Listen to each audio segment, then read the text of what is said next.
When you are deported from the United States, the bureaucratic process is usually straightforward, if deeply traumatic. You are placed on a plane and returned to your country of origin. But what happens when your country of origin claims you never belonged there? This is the terrifying new reality for a small but vulnerable group of Bhutanese refugees. They survived ethnic cleansing in Bhutan, decades living in remote camps in Nepal, and the grueling process of starting over in the United States, only to be deported. And it gets worse. Bhutan never wanted them, which is why they became refugees in the first place. Once they were forced back to Bhutan, they were unceremoniously shoved over the border into India, with no documentation or legal status. A year later, they are still living in limbo. Some have made it back to Nepal to live in the same refugee camps that they left 20 years ago. Others are in hiding, facing constant fear of arrest because they were forced into undocumented status in India the moment Bhutan pushed them over the border. This is the story of how an already traumatized people became stateless twice in one lifetime, with no country willing to accept them.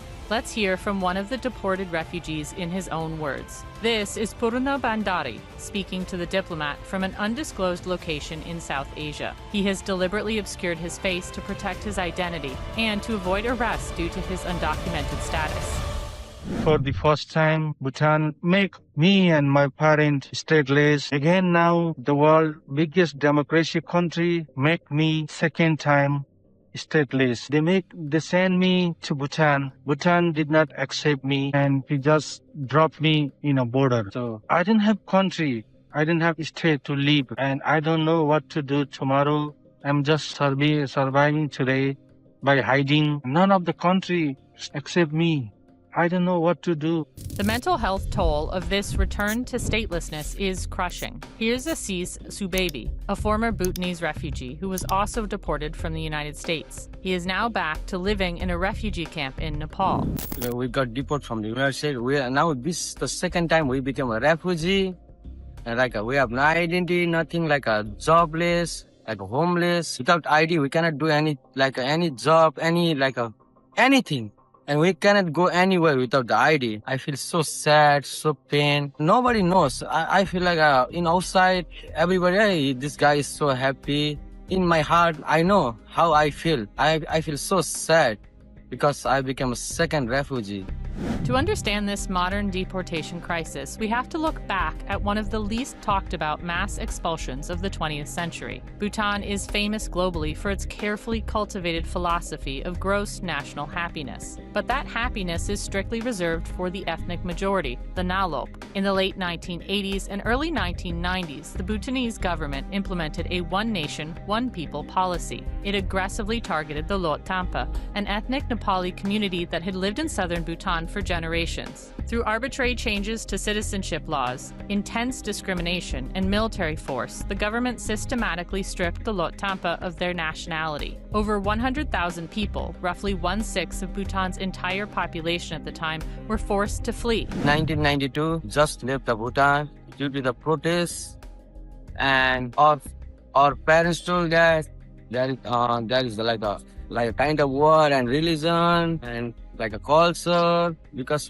our language is different. We are speaking Nepali and they speak Dzongkha. Our neighbors, everybody, they got arrested from the Bhutan government, and we just left the Bhutan. In the eyes of the Bhutanese government, the Lot Tampa had never been citizens to begin with, but these people had known no other home. They ended up in refugee camps in eastern Nepal, living in bamboo huts under the supervision of the United Nations. Nepal allowed them to stay in these camps. After all, they shared the same language and cultural heritage. But, critically, the Nepali government refused to grant them citizenship. They were officially stateless, people without a country. Purna, his parents, and his wife were among the Lot Tampa living in these camps. So were Assis and his family. People like Purna and Assis spent much of their youth there. They were children when their families were forced from Bhutan and have no memory of their home country. They lived in the camps in Nepal for almost 2 decades. More than 15 years after Bhutan forced out the Lot Tampa, a massive international resettlement program was launched. If neither Bhutan nor Nepal would accept these people as citizens, third countries countries would have to give them a home.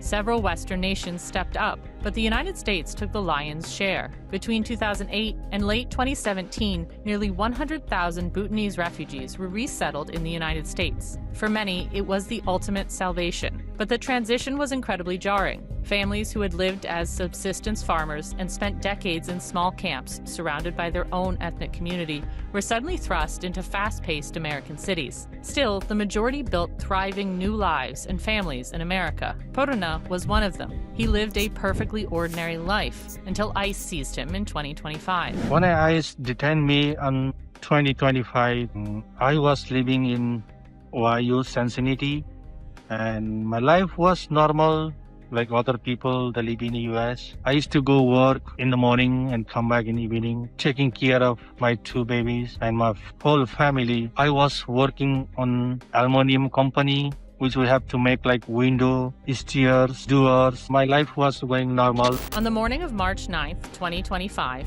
Poruna received a phone call from an ICE agent who claimed he had missed his annual check-in. Poruna said he had completed the check-in and could prove it. He was instructed to bring the documentation to the local ICE office in Cincinnati, Ohio, the following day. Poruna did exactly that, but when he arrived, he was immediately taken into custody. He was allowed one brief phone call to inform his loved ones that he was being sent to jail. The news was as shocking to Poruna as it was to his family. Over the next 2 days, Poruna's family members frantically ran between the prison and the ICE office, trying to see or speak with him. No one would answer their questions. Their desperate search was met with silence. According to Poruna, the county jail staff repeatedly ignored his requests for an interpreter and denied him access to legal counsel. On March 25th, Poruna was taken to Newark Liberty International Airport in New Jersey. There, he and 9 other former Bhutanese refugees boarded a plane bound for Paro, Bhutan. All of them had been resettled in the United States in the early 2000s. All of them had green cards. All of them were now being deported. They didn't even know why, although they could speculate. Several of the men had previously served time in prison. They had already faced the full legal consequences of their actions. Were they now being punished again? In the United States, if a non-citizen, even a legal refugee, commits certain criminal offenses or violates specific immigration statutes,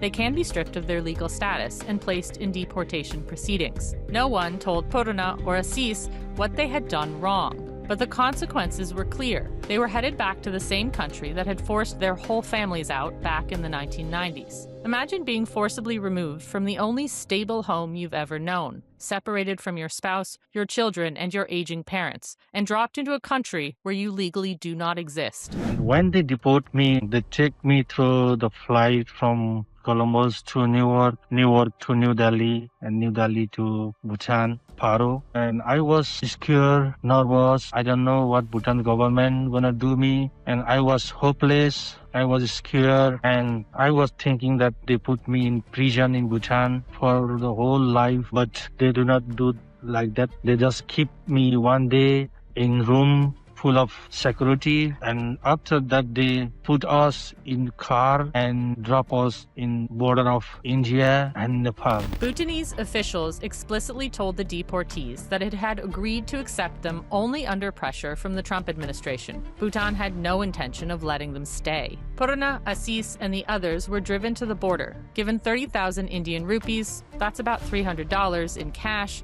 and put into cabs destined for various cities in India. Before they got into the taxi that would take them across the border, they were given a final warning. If you get into legal trouble in India or Nepal and have to come back to Bhutan for any reason, keep in mind that we will put you in prison. Forced out of Bhutan again, these deported refugees were once again stateless. They had no legal documentation or legal right to be in India. They can't work, they can't open a bank account, they can't sign a lease for an apartment. They are entirely dependent on the money their families in the US can scrape together and send via informal channels. I'm in some part of Asia, the border of India. I didn't want to share my exact location because when I share my location, they're gonna put me again in prison. So I'm hiding, and I didn't have nothing to do job right here because I didn't have any type of document here. And without document, they don't give job here. So right now, I'm just surviving. That's all.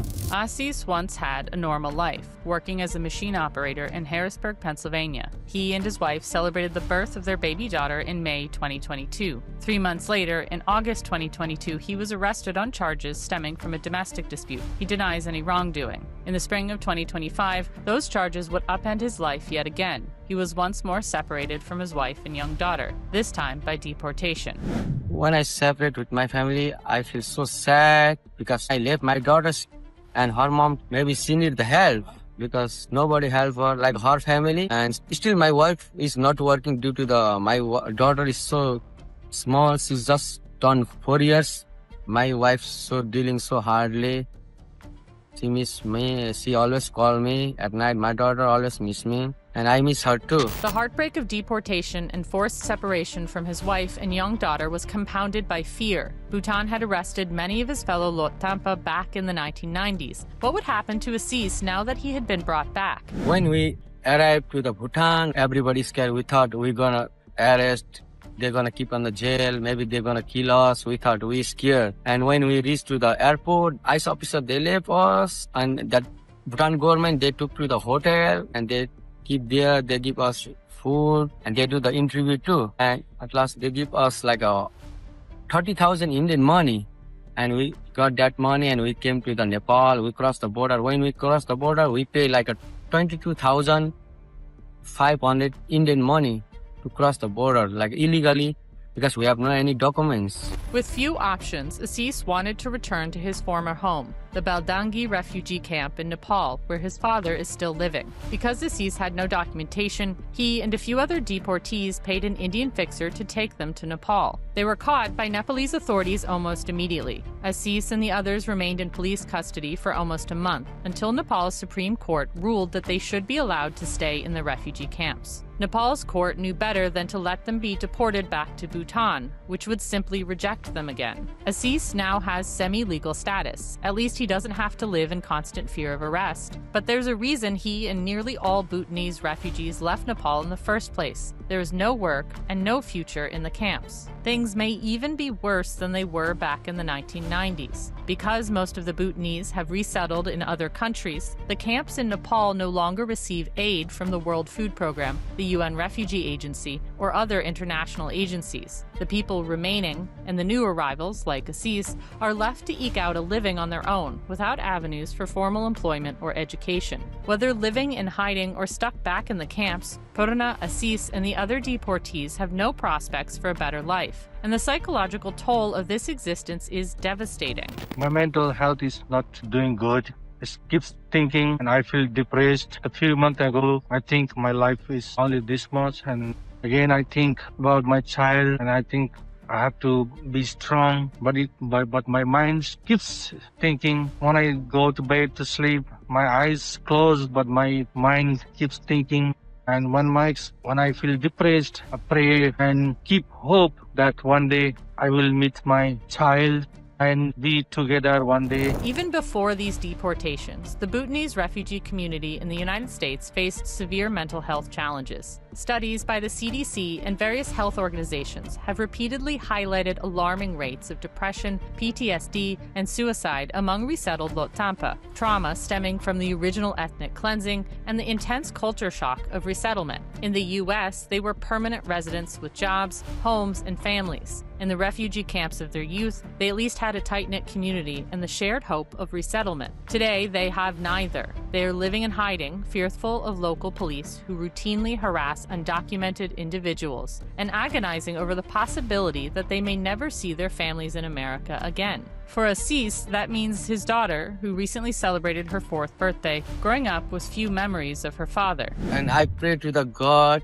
There is a lot of temple in Nepal, and I always go there and I pray for them. And I will pray myself to back to the United States again, together with my family, or whatever mistake in my past. When I reach to the United States, I try to become a nice person, and I'll take care of my family, and I'll try to help the community too. It's an intensely personal tragedy. Every government seems content to ignore their stories. The United States argues it is simply enforcing domestic immigration law. Bhutan continues its decades-long policy of denial, effectively getting away with historical ethnic cleansing with zero international repercussions. And Nepal, a developing nation dealing with its own severe economic issues, argues it cannot be held responsible for America's deportees or Bhutan's former citizens. Human rights activists say that deporting someone into statelessness is a violation of the spirit of international human rights law, bordering on cruel and unusual punishment.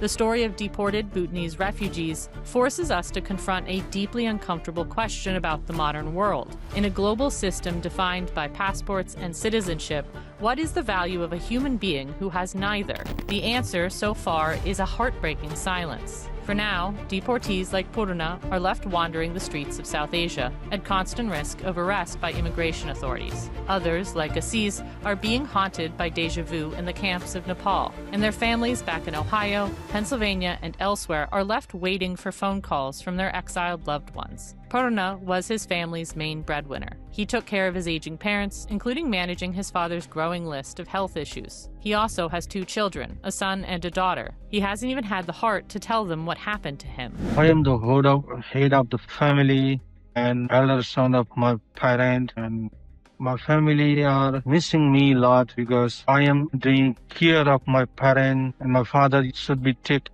2-3 days in a week to the hospital because of asthma, thyroid, and he have like a lot of sickness, and still he's feeling alone without me. Even I cannot talk to my father. When I call him, he start crying, so I cannot able to talk with him. And even my 2 child, they don't know what I am, and they don't know even the ICE deport me from US. Last time I talked to my son, and son said, "Are you at that?" I said, "I am out of country for any training." And then that's why they don't know where I am and why I was here. But my wife and my other family, they knows where I am, but still they don't know the exact place where I live. And really, all family, they really miss me because I am the one who take care of all my family, my babies, all that one. I have no any ID proof, no any documents. I have nothing. We are like more than 50-60 people. We became a second refugee. We have nothing. I never heard before people got second time refugee, and I feel so sad for that one. I hope United States will be doing something for us in future. I hopefully that one day I will become like a citizen of any country, especially if I become citizen of the United States. I'll be proudful of that one. And thanks for the United States. I want to say that one. For Assis and the others, hope remains. It has to, or despair would take over. In Purna's eyes, the key is trying to outlast the U.S. administration, whose arbitrary policy changes forced him into statelessness once again. I still have hope that I will return with my family, but now I can only pray God every day that I'll be go with my family one day. But I don't think I will go in this Trump president time. But I hope when new presidents be selected, then I will be with my family. The story of newly deported Bhutanese refugees, rendered stateless not once but twice, is unique. But deportations of longtime foreign residents is a truly global trend. Check out our video on how anti-foreigner sentiment is gaining strength in Japan for more.